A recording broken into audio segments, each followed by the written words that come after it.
Welcome back to yet another episode of Jamba Hydrated. Manze leo tuko na the second episode with the guest. Najua everyone is excited kujua about DJ Empire. So mimi ni Nyerere na hapa hivi tuko na Frankie. Tunataka kujua more about DJ Empire leo. Tumepay a visit kiasi kujua mawili matatu hivi. Mzee hapa tuko na msanii extraordinary mzee. Watu anaroga watu wa Toronto. Na sio Mkamba. Mzee mimi ni babu kama kawaida, sina wajukuu. Tuko hapa na very special guest man. It's an honor kuwa na yeye. Na what is done to East African music, especially to East Africans, just to connect the events and organizing the things he's doing and continues to do. It's a pleasure mazee kuwa na DJ Empire mwenyewe. So talk to the people, man. Thank you guys for having me, man. You're welcome, man. You're welcome. You guys are welcome. Let's get it on. Let's get it started. Let's go. Let's go. Sasa kwa watu wenye hawajui DJ Empire ni nani, how would you introduce yourself to them? DJ Empire ni DJ kutoka Kenya. A young man in the streets of Canada, Toronto to be specific. Nafanyanga my events na DJ. I can do a lot, man. Hustle. So we do this for the culture. So DJ Empire is for the culture. Sasa hii DJ kumix ulianza aje? Nakumbuka I was in high school. Wapi uko high school? Nairobi. Chuo gani? Nairobi. Ilikuwa inaitwa Muslim Boys. Okay. Pale Ngara. Tulikuwa na dandianga number 9 kutoka chuo. So after classes, shule tumemaliza, tunatoka nje tunabangaiza kidogo, tunaongelesha waresh. Unajua vile tu maboys wako So tukipandanga number 9 naonanga tu DJ mixes. Hiyo kitu ni bamba. Kulikuwa na DJ mmoja alikuwa anaitwa DJ 407. DJ wa zamani kutoka Kenya pia. Mimi mix zake zilinibamba, nikamtafuta, nikamwambia tu bro. Personally ulienda? Nilimtafuta. Kumbe the grind ilianza mapema kitambo. This was I believe 2005 or 6. Na hii ni bado ukiwa high school. Okay. 2005, 2006. So I met him eventually, like somehow, somewhere. I just told him, give me the name of the program you use. He gave me the name. We used to have a computer back home. I went to the computer and can download illegally. What I So I downloaded it. And then saizo unajua YouTube haikuwa big, but ilikuwa na come. So I knew about YouTube then. So I had a chance to do a lot of research in it. So mimi nilifundisha sijui kutoka how to mix, like everything. Like I never went to DJ school. I taught myself. And I give a big shout out to that guy because that DJ 47, he motivated me. He showed me that I just needed that program. After that, it's just vibes. Like, Yeah. Yeah. Sasa vile unaona vile Kenya, Mm. especially to parents, unaona kuna hii kwamba shule ndio everything, unaona mambo na usanii sio kila kitu. Like uli navigate aje hadi ukajua this is what you want to do. Okay, so before everything, once I downloaded that thing, my parents found out. Obviously, it's their computer, but the home computer. Like obviously, wanaona kitu. Yeah. You know, like imepigwa tu makelele, blah blah blah. Yeah. Hiyo kitu tumechorea tu. So I ended up. So my mom alinichapa, acha tu niseme. Shout out mama. Yeah. So what I can remember is after she found out, she was like, no, you can't do this, kitu ni mbaya, alafu unajua mimi ni Muislamu pia, so pia hiyo kitu ni haram pia, so like whatever. So I didn't end up doing it. When I graduated high school, my parents sent me to a whole other country, right? After that, that's when I actually started DJing. When I moved away from Kenya, I actually never DJed in Kenya. That time. Okay. Yeah. So we call them bedroom DJs. I was a bedroom DJ when I was in Kenya. Yeah. We have our own bedroom DJ here. Anaitwa Kipi. But nilikuwa nataka kuuliza Empire. How did that name come by? Uliamwaje Empire ndo sababu uko? Okay, sikuwa naitwa Empire. Yeah. Like by a lot of people. I don't know if you guys remember Vybz Kartel, Mabado, those days. Oh, yeah. Ilikuwa big thing, like back in 2000. Gaza Gully. Yeah, Gaza Gully Yeah. thing, you know? Yeah. So that time with the Gaza Gully, I used to represent Vybz Kartel like he's like my father. Like I would die for Vybz Kartel back in the days. Gaza Yeah. forever. So it used to be like, you know, Gaza forever, Yeah. Portmore Empire, I used to do things like that. So that I used to be like Portmore Empire all the time. Yeah. So my friends just, slap to your Empire. Mm. Yeah, ikakaa tu. Okay. Tukasema tuwacha tuipromote. I Yeah. stick with it, I moved with it. What, 12 years later, I'm still here with Empire. Yeah. Nikuulize mabeshte zako tu, yani kuna wasee, niko sure kuna wasee mob sana wanakujua tu na Empire. Yeah, How not a lot of are you? people know. Government names. Niko sure hapa Hata mimi sijawahi jua jina lako. For the first time tulicheza pale ilikuwa Bathurst and sio huko Ball. karibu Jen and Finch huko. yeah. Wa ball. Yeah, tucheza ball. Yeah. Ile time na kinaishi. Nisikia tu wakikuita Empire. Unalisikia? Yeah, sijawahi. Hiyo kujua. ndio ina stick. Yeah, so sijawahi kujua eti hiyo jamaa. Alafu unajua mimi ni bonge Empire ina nisu. Hainitoshi ama? Yeah. Nakutosha wazi. Sasa manzee, sijui leo utaambia tu babu jina lako. Yeah. Kwambie jina haina noma. Utaniambia. At least tujuane, unajua sijakujua bwana. Kabisa. Kwenye government Yeah. ID Yeah. imeandikwa Mustafa. Mustafa. Yeah. Yeah, Mustafa. Yeah. Yeah, manze, sasa ku-DJ umesema uja DJ home. Yeah. Ku-DJ hapa hivi Canada imekuwaje? Hiyo experience imekuwaje? Well, I'm not gonna lie to you. First, it was hard at the beginning because I came to a country that has watu. Yeah. Right? So before I come to Canada, I was in a country called Malaysia. So that's why when I came here, I was comfortable and I was eager because I was already very hot in the game back in Malaysia. Yeah. So it's like I can't let my hype die down, or I can't let what I'm doing just go to waste. I've been DJing in this country for 5 years, so like I'm gonna move to a whole other country. So I had to like pull up my socks and put in a lot of work to get to where I am in Canada right now. Yeah, I made a lot of connections. I linked up with when I was coming here, I googled DJs in Toronto. I linked up with all of them. I met some people. Like I was begging for gigs. Like so like I learned the hard way that if you really want something, you have to humble yourself. Yeah.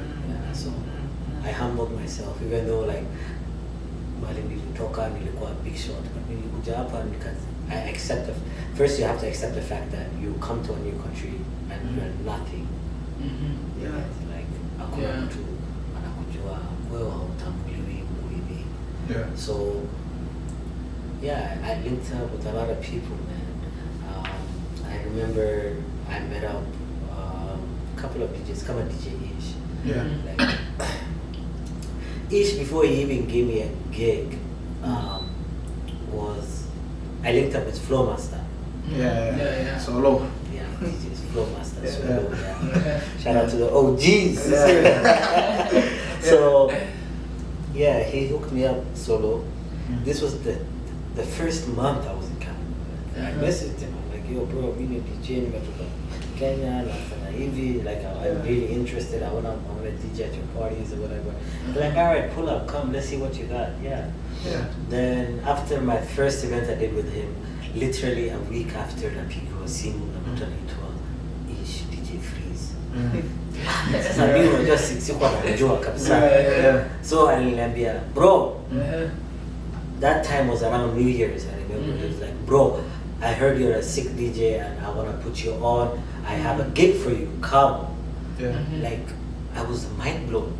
Like this is my second month in Canada. Akanipeleka club inaitwa Quincy. Oh, Quincy, yeah. I DJ'd there for a bit. Yeah. And he wasn't there the night he booked me for. I was so mad. Can you imagine? I called the guy, he's telling me, oh, hata siko Toronto, niko Winnipeg. So how am I getting paid? He's like, don't worry, we'll sort you out and whatever.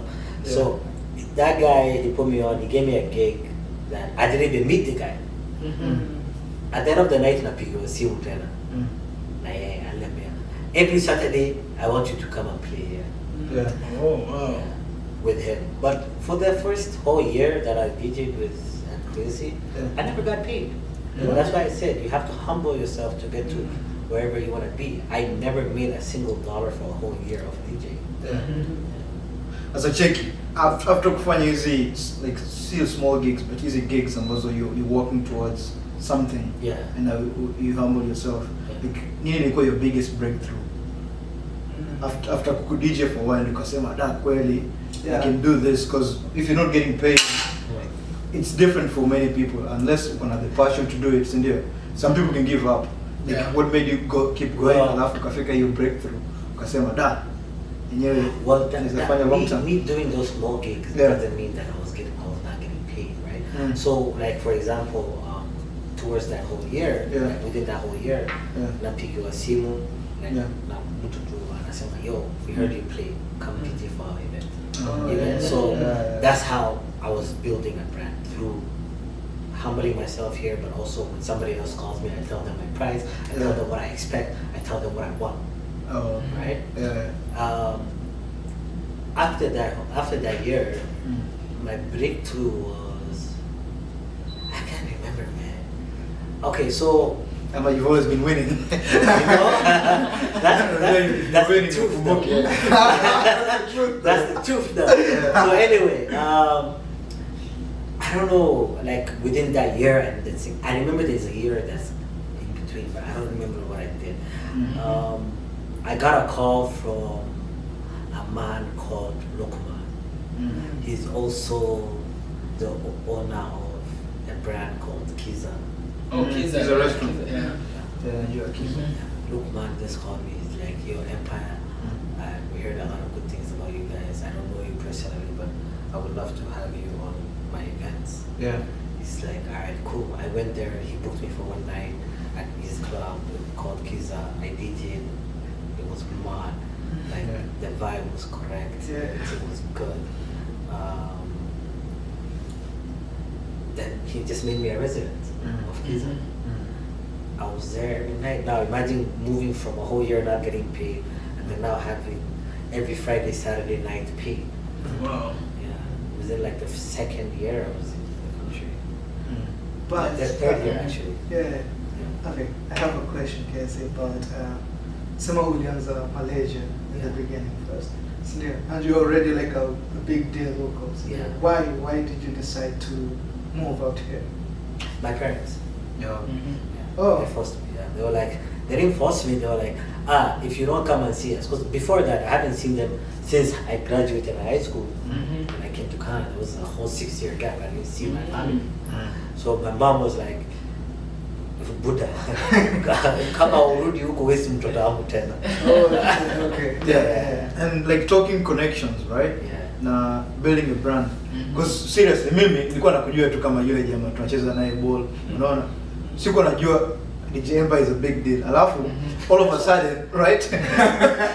Naona Empire iko pale. Naona Ali Kiba sija amekuja. Naona Empire. Empire sio tunacheza naye. Sasa ilikujaje? No, it's Ilikujaje hadi ukapata hiyo gig kama hiyo Yeah. oh, the Yeah. Alikiba game. Yeah. Oh. Hadi Diamond Yani huko yani uko huko Yeah. top. Mimi sijui East African DJ mwingine huko Toronto ambaye Yuko na hizo ni top connections. kama It's, wewe it's connections. Yeah. Like one thing, like Yeah. kabla tuanze kitu tulikuwa tumeka hapo tu Yeah. chill. Mm. Like I'm still boys from the hood. You know what I mean? So Yeah. when I talk to people, I don't talk to them because we DJ Empire. No. Mm. I talk to a person as a person. Kabisa. You know what I mean? Yeah. Mimi sitambui hii story ya kuita sijui star ama wewe ni celeb. Mhm. I don't do that. Yeah. I don't do that. But I would love for you to give me the respect that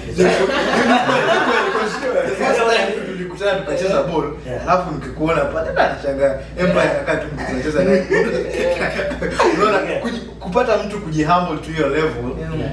alafu tunakuona pale juu, my Yeah. respect. Yeah. So let me tell you that Alikiba story. Yeah. It was actually funny. Like K-Popsy, he was the guy who was running the African All-Star Music Fest. Yeah. K-Popsy hit me up. He was like, Empire, Yeah. you have to DJ for the concert. Mhm. I'm like, man, nice. I was so happy because like it was a moment like like kitu niko na shida moja. Mimi siwezi ombana. Hiyo ndio shida yangu. Mimi nilikaa hapo nikasema na ngoja mpaka nipigiwe for this concert. And it happened. It happened. So Watu mnasema kumanifest haifanyi. yo, Yeah, like, yeah. I got that call. Like before that, I obviously knew I was gonna get that call because I put in so much work. Yeah. That whole year, like I went from like DJing almost everywhere. Like I DJed at one of the biggest award show, African Entertainment Awards Canada. The after party. I didn't have a chance to DJ at the main one, but I did at the after party, and it was so packed around that. I think that's what also helped me. Like that night, watu wamenitambua. Nilichafua. Yeah, nilisema hapa lazima nichafue. Yeah. So that night like helped me too. So it was like maybe like 3-4 months that thing. Yeah. I think I don't know. Okay, it happened the next year. African All-Star happened the next year, but ever since that first hype that Kiza was so full and they did the after party for AE Awards, Yeah. the connection just started building from there. Like my Instagram grew, like it was mad. So when I got the call for the African Music Fest, Umze K-Popsy aliniambia Empire nakutaka DJ kwenye hii concert. Manze nikajifanya kistar. Nikasema sir, how much are you paying? At the back of my mind, I know if the guy tells me Empire we're not paying you nothing, Yeah. I will still do the gig, you know. Yeah. So like it was all good. So wakina mina promote to pa. Alafu nataka to Alikiba the whole time. Manager wake, like people are tagging me for like if you guys want tickets, talk to Empire. So the connection was sick. So K-Popsy was like, wewe ukikam Alikiba akikam tutakuwa pamoja, but not me. My partner, my friend also called Shebi. Oh, Chevy, yeah. Chevy was Alikiba's caretaker and Mhm. promoter for here. Yeah. So we were just rolling, like I'm like, Kiba amekuja, wacha tu roll pamoja. So we rolled together, we were vibing. We did, like, he was supposed to do a live band, Mhm. Yeah. but Mhm. the night of the event, Yeah. the live band failed. Mhm. That's how I ended up DJing for Alikiba, and I went on tour with him in Canada. Mhm. That night, we just, and then, wacha tulise wadanga. Mm. Hiyo concert tulifanya freestyle. Ilikuwa Nothing was freestyle. planned. Ilikuwa freestyle. Nothing was Good. planned. And Yeah. nimeapa, wecheza tu mangoma zangu. Nikasema Yeah. sawa. The only communications we had was just vibe and by eyes. Like, you guys should run back some clips of the concert, okay? I'll give you guys. Yeah, for sure. So, I have some on my Snapchat. oh yeah. So, like, I remember, your Empire, play. Mm. He doesn't know what I'm playing, Yeah. but I'm dropping the tune. He's vibing, he's feeling it. Uh-huh. Yeah, like, that's how that connection happened. Like, because I was DJing right before him. Like, Mhm. right before he goes on, Yeah. I was the DJ. Yeah. So in the back of my mind, I knew the live band film, like they're not coming. Mhm. Like sijui ilikuwa the drummer ama the pianist, like one of them fit ended up not coming. Oh. Yeah. So that's why he just like manager yake akanipatia tu USB nikajaza tu mangoma za Alikiba zote kwa kompyuta. Kaweka tu hapo. Yeah. And talking of umework na artists ndio in terms of kama Alikiba. Unaona siku hii naona hii something new kama ma DJ wanatengeneza music unaona. Na artists kama najua DJ Neptune anafanya sana. DJ Khaled anafanya. Unaona Spino. Yeah, Spino A lot anafanya. of DJs Yeah. do that, yeah. Sasa like wewe umewahi fikiria something of the sort yani. Ama just sio hivyo tu kuproduce pia ngoma. Okay, so making a song with an artist, yes, I've thought about it. Yeah. No, I haven't done it. Yeah. I didn't do it. Yeah. The reason is because I don't think I'm there yet. I still think I need to build. Yeah. Like you have to be like, I can make a song with any artist I can call right now, like including anybody I've met before. Yeah. I meet a lot of artists, like a lot, and we still keep in contact until today, right? So it's not like I can't. It's just that I don't think I'm there. I need to be. Yeah, I need to be somewhere to do that. I don't think I'm there yet. Yeah. Yeah. Alafu umekuwa ukimix sana tu like Afrobeat, una mixinge pia tuseme kama house music na hizo ni zingine. Acha niambie. You know me when I started DJing, I was actually an EDM DJ. Oh, House really? techno DJ when I started Oh. DJing. What? Yeah. Yeah, back in the day, yes, I was an EDM DJ.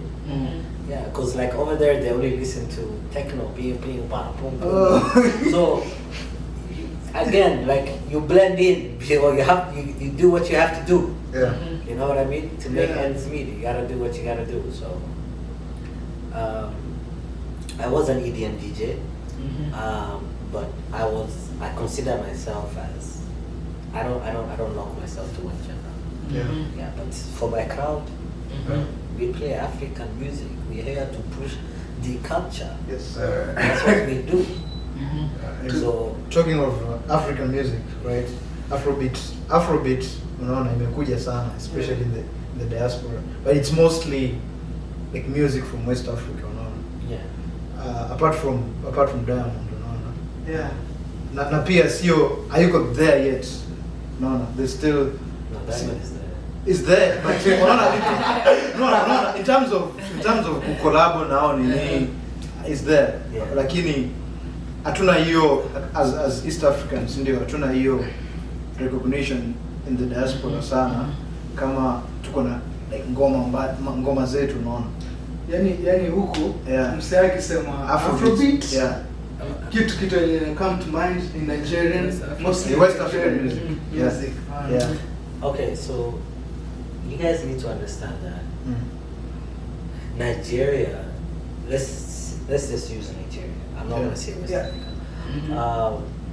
West Nigeria put in the work with Yeah. their artists. Like they drop quality, Yeah. melody, vibe. Like unaona video unasema wow, hii ni video kweli. Nini wanatesa sasa hivi? Ama piano wamekuja mbaya. No. Like, Yeah. it's what, and then you need to understand this artist. They put in the work. Yeah. They worked like, and then that was the first sound out of Africa people heard. If they heard the first sound as East Africa, it would have East Africa would have been the biggest.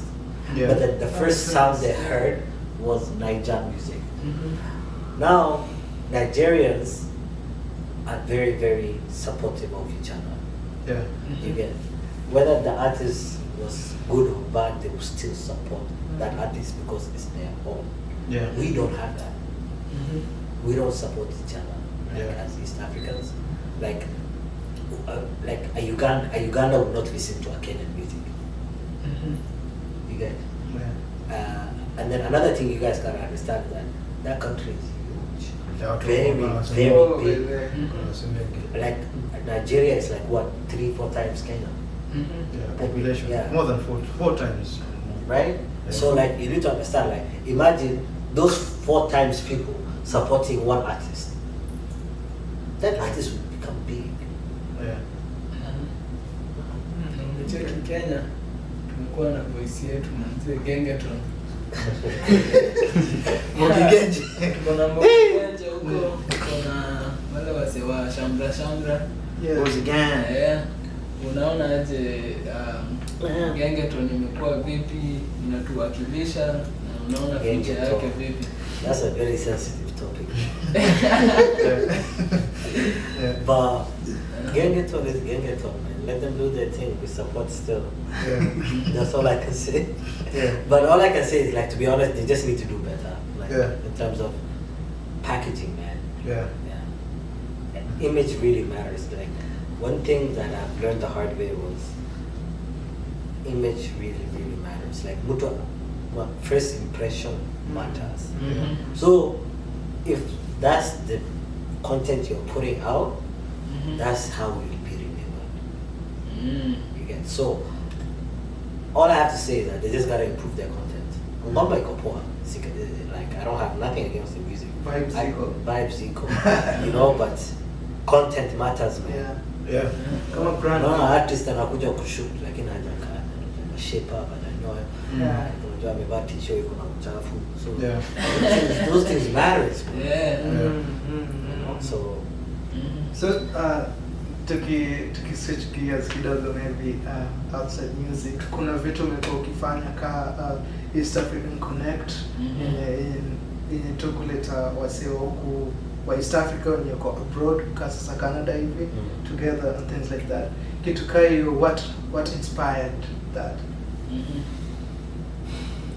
gosh. What inspired East African Connect? Yeah. My other brand called Afrobeats in 6. Yeah. That's one. Like, okay, so East Africa Connect, it wasn't actually, it was supposed to be an event. Also, my other Afrobeats in 6 was supposed to be a mixtape. Yeah. Oh. Right? I like, Yeah. so let me start with Afrobeats in 6. Afrobeats in 6 Yeah. was supposed to be a mixtape, but I linked up with my friend and manager, and then he was like, yo, I told him, bro, I want to drop this mixtape on my birthday. Yeah. He's like, no, man, we'll drop the mixtape, no problem, but Afrobeats in 6 sounds like an event.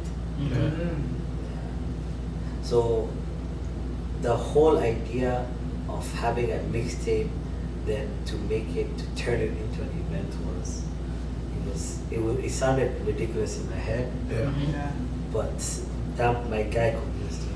Mm-hmm. Yeah. So, and then East African Connect was, we wanted to do an East African party Yeah. with me and a couple of other East African promoters and DJs in the city. It was supposed to be called the Ultimate East African Affair. Yeah.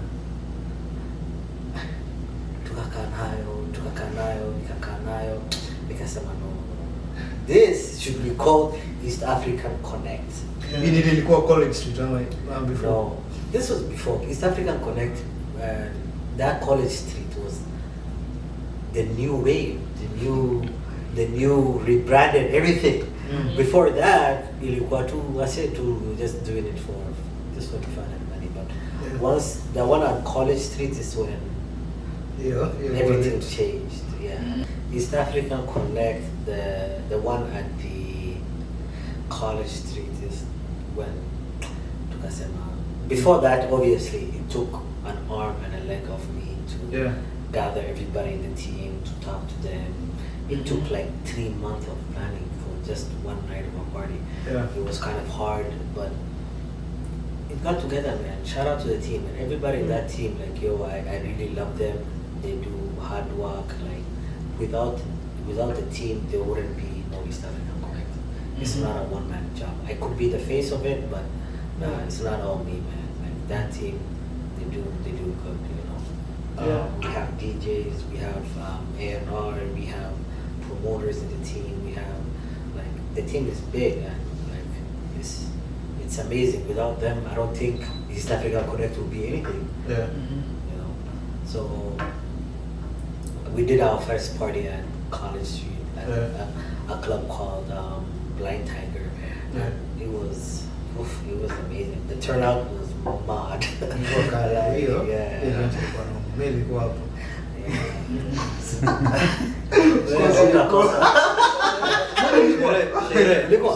Sijui kama ulikuwa. Au ulikuwa home? Anaweza kuwa ulikuwa unafanya research. Oh yeah, nilikuwa Kenya. Yeah.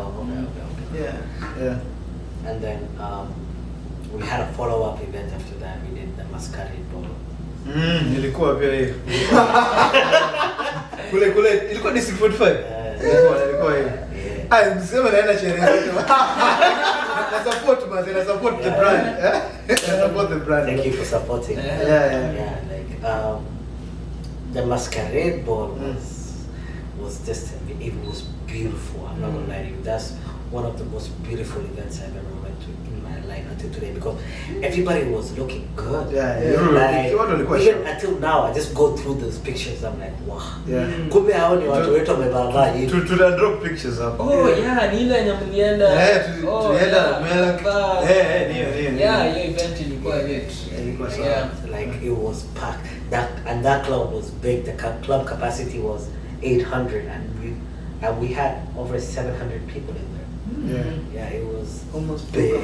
Niliona hata haikuwa sisi tu East Africa. Kulikuwa na watu wengi walikuwa because like you know you gotta understand, like we all have friends from they don't have to be East African. Like, and that's another thing that I want to stamp from East African Connect is not only East Africans have to come. You know, so not only East Africans have to come. And that's why that Masquerade Ball, kulikuwa na wa Nigeria, wa Ghana, wa South Africa, wote walikuwa, because we didn't promote it as East African Connect. We promoted it as a Masquerade Ball. True. So I just loved that event. That event was beautiful, man. Watu wame sijaona watu wakininuka. Watu wamekuja na masuti, mademo wamekuja na gowns, dresses. And, you know, we took some nice pictures. And that was beautiful. And then after that, COVID happened. Nikikuuliza tu nini inspire zile ilikuwa mask zenye wasema. That's the whole point. That's the whole point. It's called a masquerade.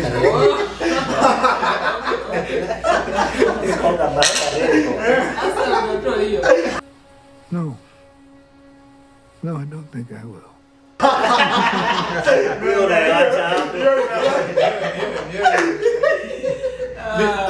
Umwambia kuhusu management, unaona? So like what's the importance ya msanii kuwa na like a manager, mtu na manage everything? Your manager is somebody that he has to love your craft. Like he has to understand you. One, somebody that will go deep ends for you. Like my manager right now, if I call my manager right now and tell him, bro, I need you here, I know his maximum he will take is 30 minutes. Like you need somebody that you can lean on, even as a manager, and not because you can lean on the person, that does not mean you should be a manager. It's also the fact that lazima ajue your quality, lazima ujue how, as like a manager, I don't know how to say this. A manager is, he has to know his artist, like from A to Z, like deep in and deep out.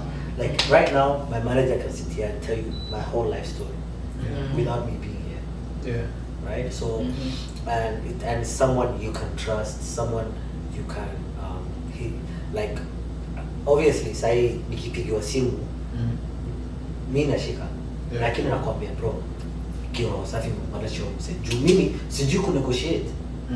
You know, things like that, like come in handy for an artist. Like, you know your quality, you know how much you want to get paid, but I can't tell you directly because you're gonna convince me otherwise, or you're gonna look at like I'm disrespecting you or I'm giving you a very high price. Yeah. So that's where a manager comes in as a middleman or like a mediator. He would hear your case out, and then he'll come and tell me, and he'll tell me this is what this person said. This is what I advise. Like I advise you to do it or not to do it. And you know, pros and cons or whatever. There's a lot of good events I've refused, and there's a lot of bad events I've done because of management. Yeah. Right. So you just gotta trust what your manager is doing for you. At the end of the day, he's doing it for you, or he or she is doing it for you. Yeah. Right. So si ati unakuwa tu, like a lot of artists fall because of their managers, man, because their managers are just there to chop money, like just to take the money, and you know, but it doesn't work like that. Sasa tukimalizia naona chakula kiko tayari, naona tunaongeza pale spices za mwisho. Wazee, like prospects zako za for the future ikoaje, yani like unajiona what's next for Empire tayari ushabidi. To be honest, I'm putting all my focus on East African Connect, man. When I say East African Connect, I mean like from Kenya to Uganda to Rwanda to Burundi, Sudan, you know, all East Africans, you know, Djibouti, Somalia, like everywhere, man. I want everybody to be under one roof and we vibe and we party and we have a good time, you know. Like that's the plan. Like I wanna put in my 100. I'm all like hata afadhali hata Empire hapo there. East Africa Connect equal. Because it's something that I want to build for the next 20, 30 years. I want something that my kids and my team kids can feel of. So unakaa like the end game for you, kitu ambacho unataka ku see through. Yeah, something I want to see through for a long time. Okay. And najua tulizungumzia bedroom DJs. Sasa kama kuna mtu pale anatuwatch, yangu najua kwa tune na kwa hopeful kila watu kuinspire, anaona wazee hii DJ inaweza work out for me, but yeye bado ni bedroom DJ pale. Unaweza mwambia nini size? Kidogo before ujibu, pia unaweza ongezea apart from who DJ, unaweza pia advice DJ mwenye ako in the diaspora. Anaweza make it aje kwa DJ Empire. Again, like humble yourself. Like think about everything you do, man. Every step matters. Like as I said earlier too, like first impression matters. Like when you step outside, you step outside. You know what I mean? Like, and for upcoming DJs, bedroom DJs, so humble yourself. Don't let the small, like there's a lot of DJs that I've seen that are so sick, but that there's a cloud around them, meaning wanapata tu hype kidogo from outside, and that gets to their head, and that's gonna be your downfall. Never let star ama hype kidogo umepata get into your head. You know what I mean?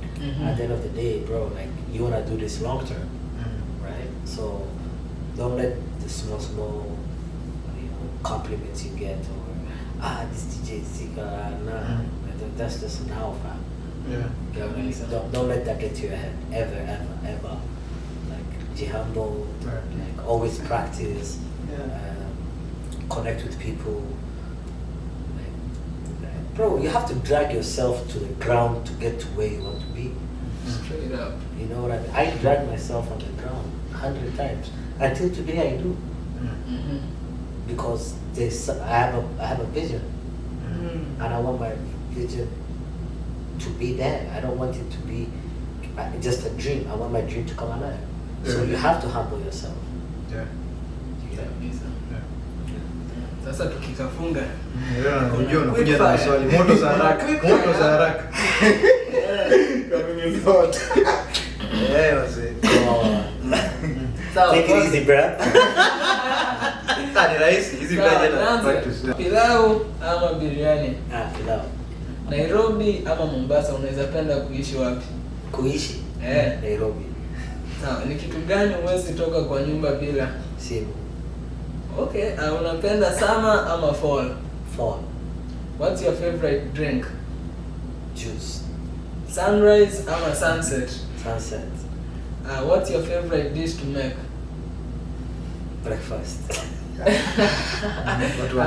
Toast. Ya mwisho. Ukitaka kwenda date. Ni cologne gani na kuanga to go, yani ni gani unatumia? Oh, you want to ask about the panty droppers? The panty dropper cologne. Kuna Creed. Assassin. No. Not the game. The panty is called Creed. Oh. Go hapo kwa choo. Oh, najua. So there's Creed. Yeah. Also Prada. Mhm. My guys, you guys should try the Creed and the Prada. Yeah. There's also Creed. There's also, I'm forgetting the name, man. Is it there? Ferragamo? No. There is the Prada and the Creed and the Tom Ford. Those three. Yeah. Jana nasikia. Jana mkinuka hapo kama nguruwe. Na unataka wasichana. That's another thing about East Africans too. Yeah. We want when people come to the club, we want you guys to smell good and look good. Yeah. Kabisa. Sasa manzee, itabidi DJ Empire hapa hivi our guest for the second episode ya e-guest series. Yeah. Yes, sir. Atufungie show, atuambie penye tunaweza mpata, atuambie pages za East African Connect. Zitakuwa hapo chini, lakini acha atuambie, alafu anaweza peana general advice kwenda wa everyone huko nje, young DJs and yeah. Shout out to my guys. Yeah. Yes. Jamba. Jamba. Yeah. Shout out to myself. Yeah. DJ Empire. You know the bar. You guys should support us, man. Support everybody, man. That's why I'm here. I'm supporting you guys too. So Yeah, I appreciate. support your people. That's what I always say. Always give love. Like, you know, it doesn't cost you anything just to show love. Show love, nigga. It don't show nothing. It don't cost nothing to show a nigga love. All we doing nigga. is getting money. Show a nigga some love, nigga. Wabbly dabble. Yeah. Social media. Umesema social media? Yeah. Follow my page at DJ Empire. That's DEEJAYY Empire. If you don't know how to spell Empire, don't follow me. Tutazieka hapo. East African Connect. I need everybody to go follow that page. East African Connect. Yeah. It's eastafrican.connect. Also Afrobeats in the 6. Yeah. Manze. Asante. Tuonane wiki ijayo inshallah. Asanteni sana mazee. We out. Yeah.